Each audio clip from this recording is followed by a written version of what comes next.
Wait. We're getting ahead of ourselves. Let's rewind it a bit. Well, this is it, isn't it? The final stretch. Between episodes, I've been finishing off the roof of this building, adding loads of solar panels. There's still, 7 modules of 121 missing. Back over here, this is the current state of things. I had to use a lot of stellarium for the building blocks for the Stargate component assembly. Not quite there, so I'm just waiting for that to restock. Void ingots, obviously that's not a problem. Weapons grade naquita, looking better.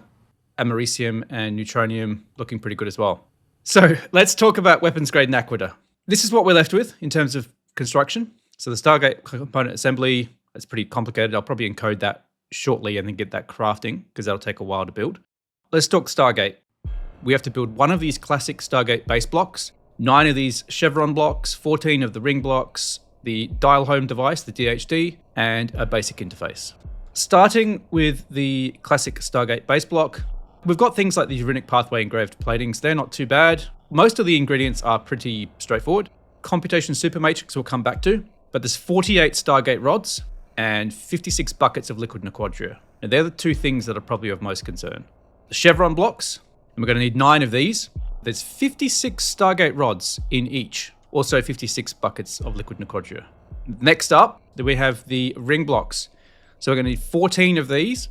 And there is in fact 64 Stargate rods in each and 56 buckets of liquid nequadria. Basic interface is just chock full of UHP IC chips.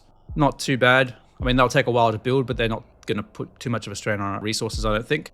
And then the classic DHD is actually fairly straightforward. No worries there really, except for these Stargate rods. I've actually encoded the recipe for a Stargate rod. And if my maths is correct, we're going to need 1,448 of them. So let's just assume that it's 1,500.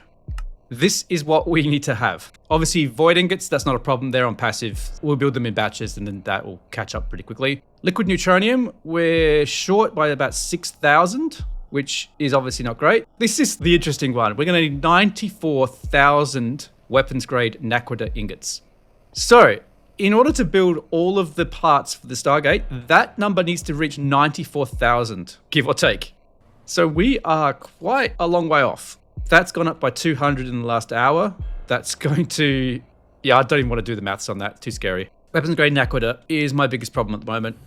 I've got 4 double electric blast furnaces dedicated to it now, and they're all going as fast as they can. That's part of the reason why I needed to upgrade my power, which is why there's so many solar panels over there. In typical operation at the moment, we are talking 400 and almost 500 million RF per tick. So that's where we're at. We have a long way to go with this number. And I guess I'll check in on that as we go because there's still plenty to do. And as I said, over here, our plan for today is to build this Stargate component assembly. Got most of the components here. Still sorting out a few of the things.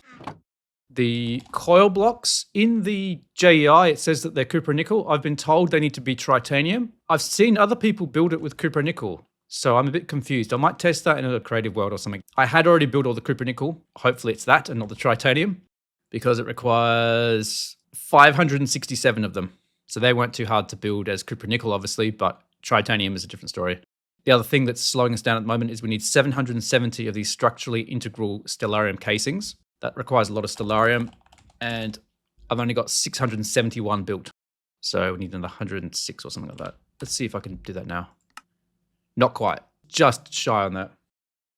We probably need to encode some of these things. What I wanted to do is actually get onto this, the computation supermatrix. I mentioned it briefly before, but I glossed over it. This is what it looks like. We're going to need 4 of these. So meldonium frame, that's not too hard. Prismalium screws, not too hard. And then many UHV circuits. So what's that? Almost 2 stacks. That's a lot. Everything else is easy.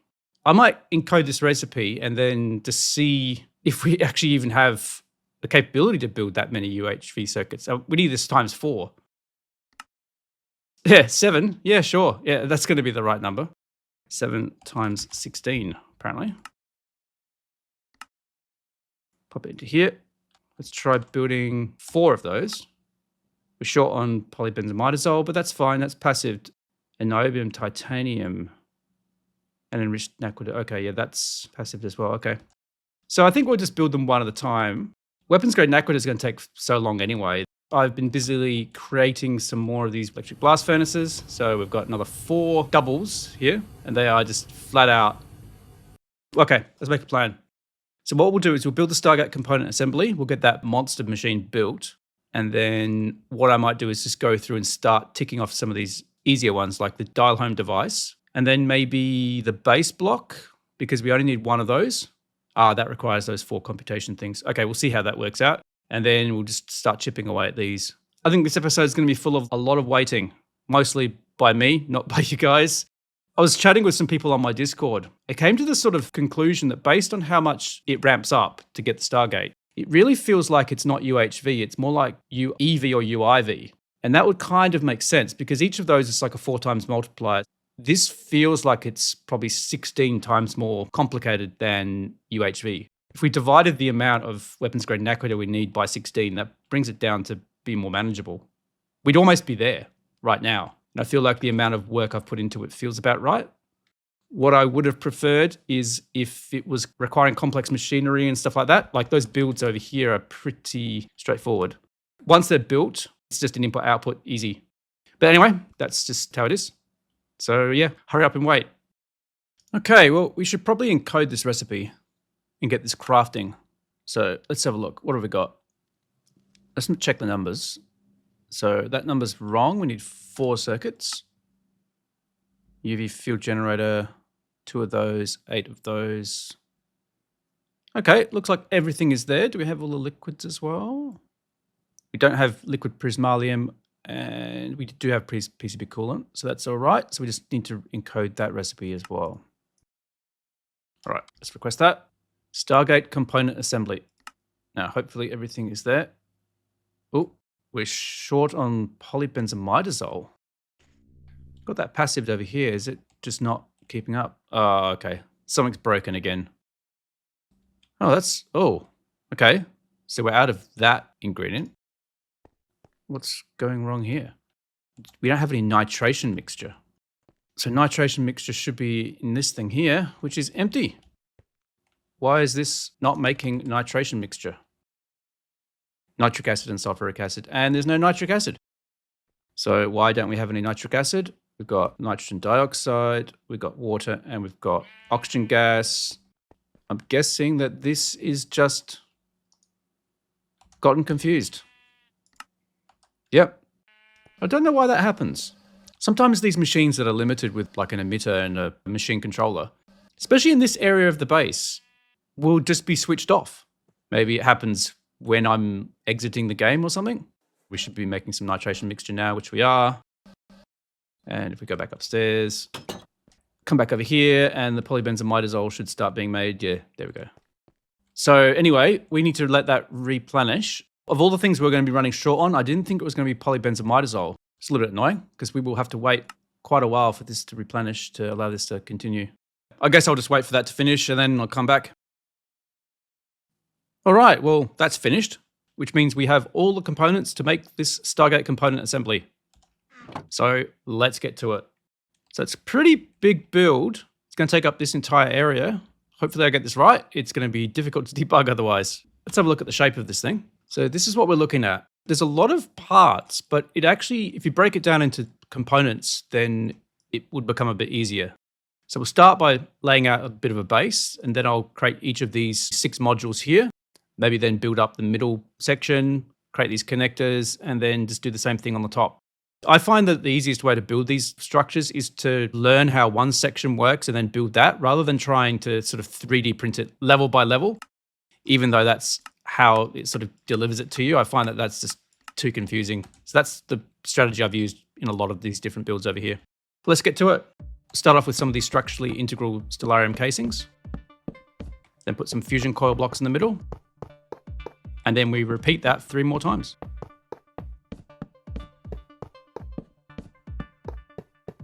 Unbendable dragon steel casings.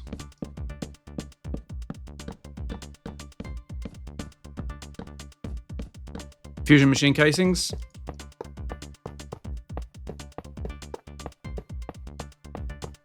Some more of these.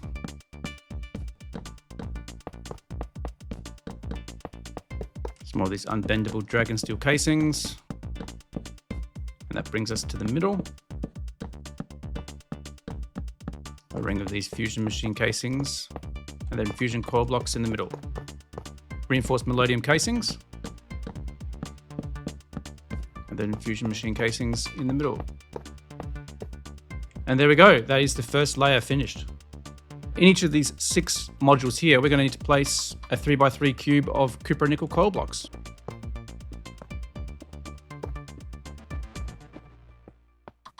Done.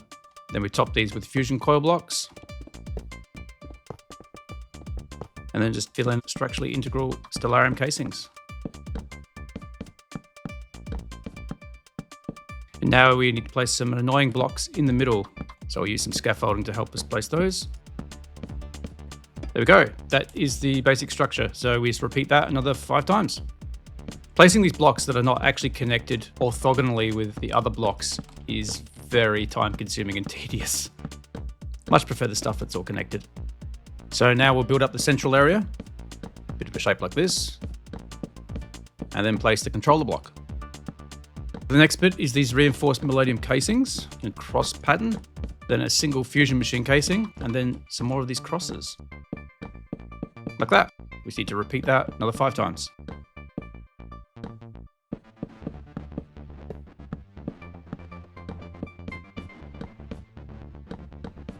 Done. Next we've got more of these fusion coil blocks.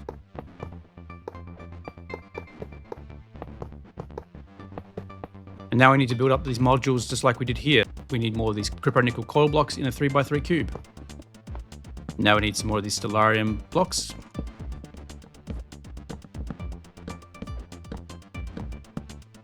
On this upper layer, there is actually more of these coil blocks we need to put in.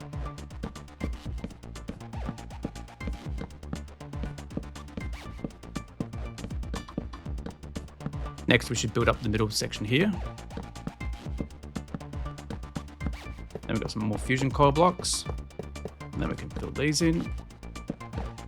So in here, we actually want transportation prismalium casings, which basically look identical to the structurally integral stellarium casings. So do the same thing over here. I just realized I could have done this a little bit simpler because you can actually fill these in.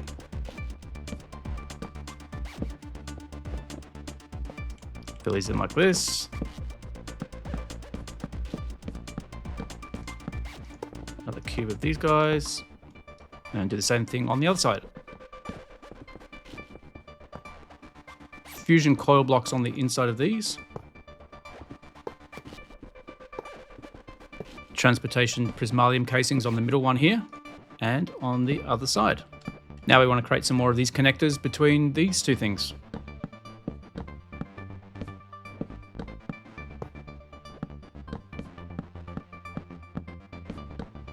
More of these transportation prismalium casings and over here. And then some more of these structurally integral stellarium casings.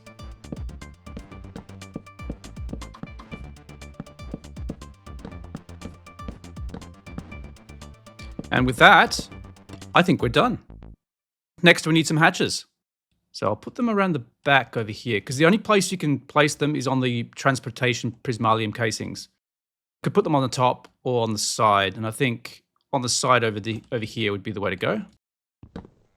So let's go with the auto maintenance hatch and let's put the power, I guess, here. There we go. I'm honestly surprised I built that without making a mistake. That's really exciting. Look at this monster of a build. It's huge. Also, I noticed that these blocks themselves actually produce light, which is producing some interesting lighting glitches because these are very dark, obviously, but normally if you place them, like you can actually see them, but because of the light around it, it's kind of changing it. UHV energy converter on there. Let's rotate it into place. Flux point on it. Mallet it, so that should be powered. Now we're going to want some hatches. So we're going to want an input bus that's decent size because we've got a lot of components going in. We're going to want a quadruple input hatch because we've got 2 different liquids coming in for some of these builds. But also we're going to need one that's decent sized because it needs to have at least 56 buckets. So that's why I've gone with the LUV one. And we want an output bus. Excellent. My usual trick with the ingredient buffer. Item pipe connected to the input bus. Use a wrench to turn that into extract. Upgrade it. So we'll put an interface on the output bus and a pattern provider on the ingredient buffer. And now we'll just hook it up. So I will run some cable from over there and then come back. All right, well, this is all wired up. So let's put in the patterns that we encoded. We've got the classic Stargate ring block, we've got the classic Stargate chevron block, and the classic Stargate base block. Fingers crossed, but we should be able to request some of those. Or at least one. I don't think we have the weapons grade Naquita to build many of them. Let's start with the base block maybe, because we only need one of those. Everything's there except the enriched Naquita trinium europium duranide ingots, but I think that's a buffering problem. Yeah, okay, let's not build the base block. Let's build a chevron block then. Okay, that's much more doable. Okay, well, it's working. There we go. So 100 seconds. So one thing that I did mention earlier is about these coil blocks. I was advised that the JEI was bugged. So in here, that this was a bug, that it shouldn't be cupronickel coil blocks, in fact, that it had to be tritanium coil blocks. And at that point, I'd already built all the cupronickel coil blocks because they were relatively cheap. And I was still waiting for the stellarium to come through. And I was like, oh, I don't really want to build 567 tritanium coil blocks.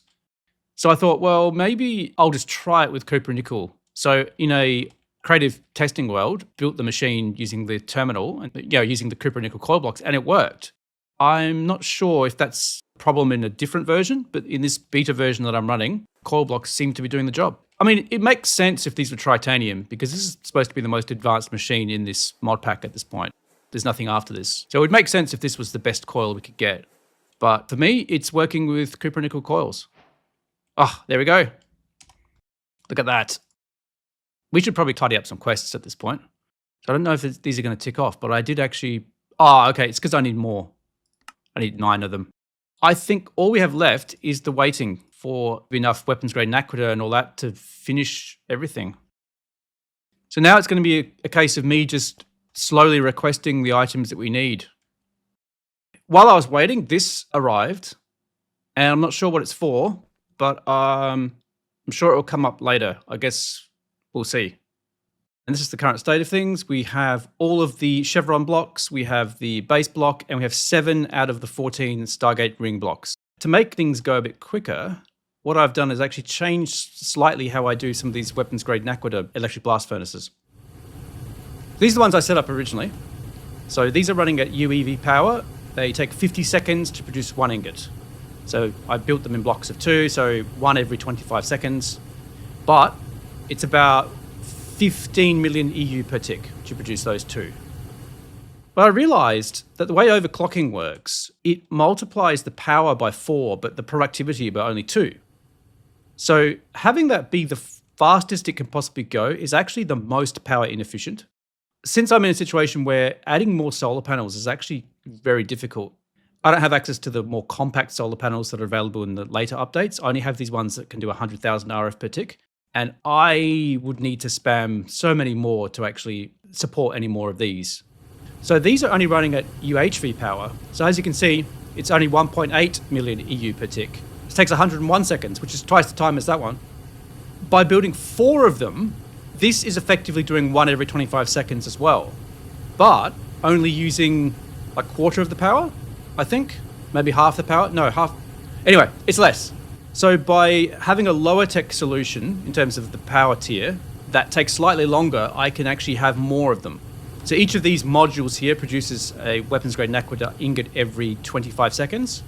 So currently what we've got is 1, 2, 3, 4.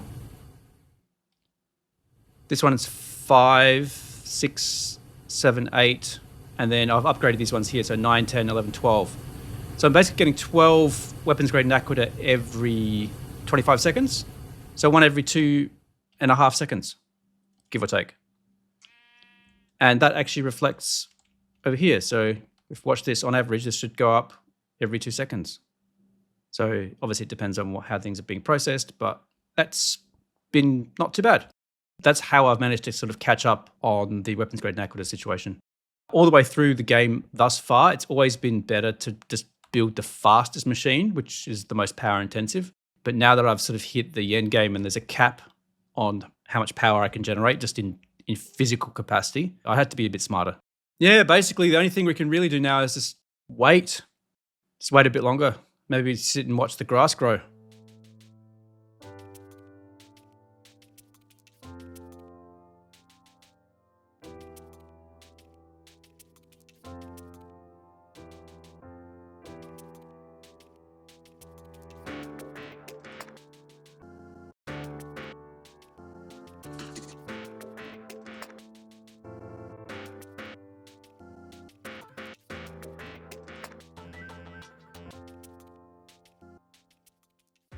Time has passed. I've got the next classic Stargate ring block, which brings us to 14.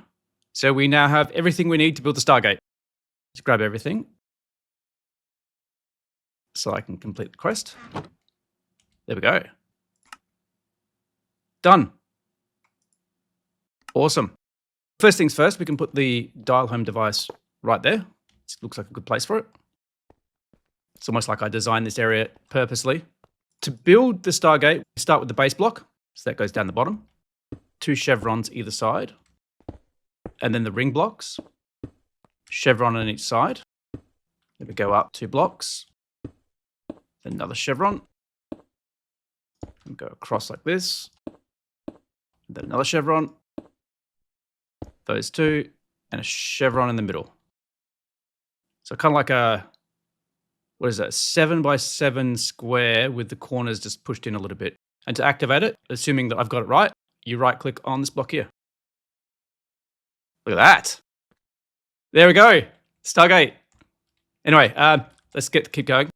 It needs power. Pop in a basic interface. And I think you do that from below like that. The positions of these little red things matter, but I'll see how we go. Put a flux point to power it.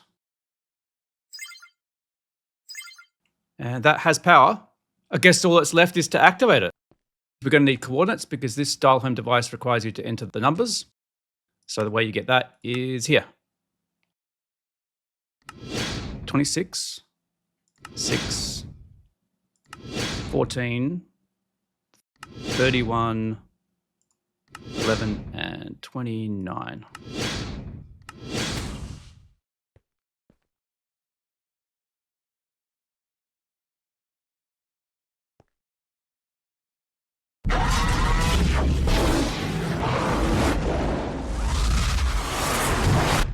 There we go. So it worked, but it also didn't work because it closed immediately. That is actually a problem with this version of Star Technology. So we're running the beta version, the Stargate. As it turns out, I only discovered kind of late, yeah, the Stargate doesn't work.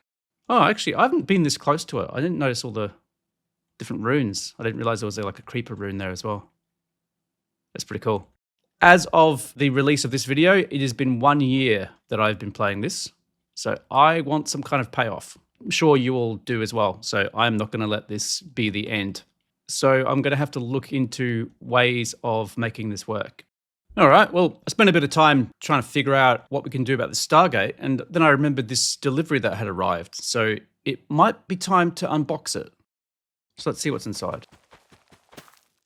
Okay, this is interesting. Mysterious lever, which says upgrade. I guess we pull the lever? Oh, okay. I guess we're in the new version. That's pretty cool. Some changes in how they do the controller blocks. I like that. It's got like some information in that tooltip at the top. I missed that in the previous version. What else we got? Ah, that's cool. Tells you how many recipes in parallel. There's a lot of extra information I've been missing out on. I guess we should activate this Stargate. You can tell that this is different because the interface is different. So let's type in these numbers.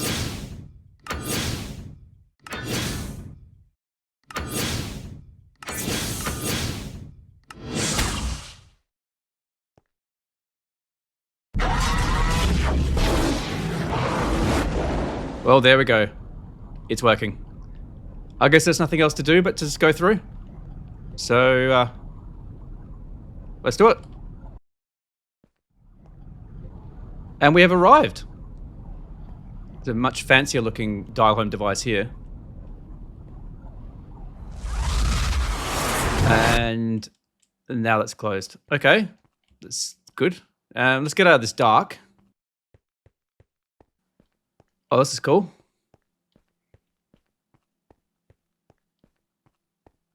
And I guess, welcome to Abydos. So that's it. We've done it. We've arrived, and this is the end of the series. So my flight still works over here, but I'm pretty sure we're stuck and we can't get back. Obviously, I'm in the new version. Did a cheeky upgrade behind the scenes there. Even though technically we could keep going, this isn't the latest version. I only upgraded to the Epsilon version to get the Stargate to work. But all the progression has changed so drastically, especially in the early game and all the resource production, that it's basically a whole new game. So there's no point me continuing from this point. So this will be the end of the series.